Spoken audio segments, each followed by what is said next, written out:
নমস্কার, আমি ডক্টর প্রণয় গুপ্ত। আমি নারায়ণ হসপিটাল বারাসাতে জিআই সার্জন। আজকে আপনাদের সামনে সম্মুখীন হয়েছি কোলোরেক্টাল ক্যান্সার বা মলদ্বারের বা বড় আঁতের ক্যান্সারের ব্যাপারে কিছু কথা বলতে।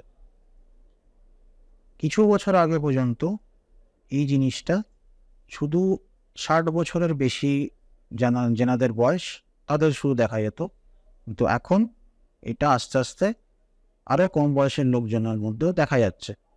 এবং আগাম 20 বছর আগে যা চিকিৎসা করা হতো তার থেকে এখন এই চিকিৎসা অনেক উন্নত মানের হয়ে গেছে কিছু কিছু জিনিসের জন্য, যেরকম দূরবীন দিয়ে এটার অপারেশন, কিছু টার্গেটেড থেরাপি, ইমিউনোথেরাপি এবং আরও উন্নত মানের রেডিওথেরাপি দিয়ে।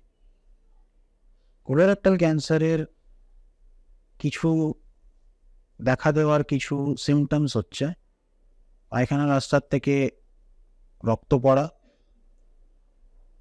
কনস্টিপেশন হওয়া, যা সাধারণত যা ওজন হয় তার থেকে অনেক ওজন কম হওয়া, আরও অনেক কিছু।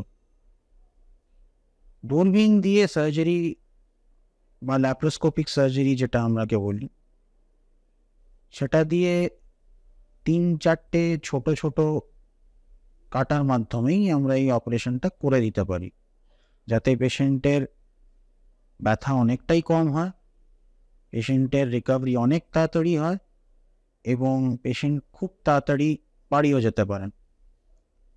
ইমিউনোথেরাপি, টার্গেটেড থেরাপি, উন্নত মানের কেমোথেরাপি আর রেডিওথেরাপি দিয়ে পেশেন্টের অপারেশনের পরবর্তীকালে যা সার্ভাইভাল আরও অনেক ইমপ্রুভ হয়েছে।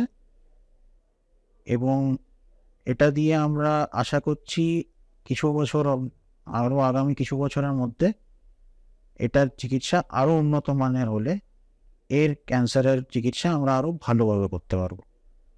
নমস্কার।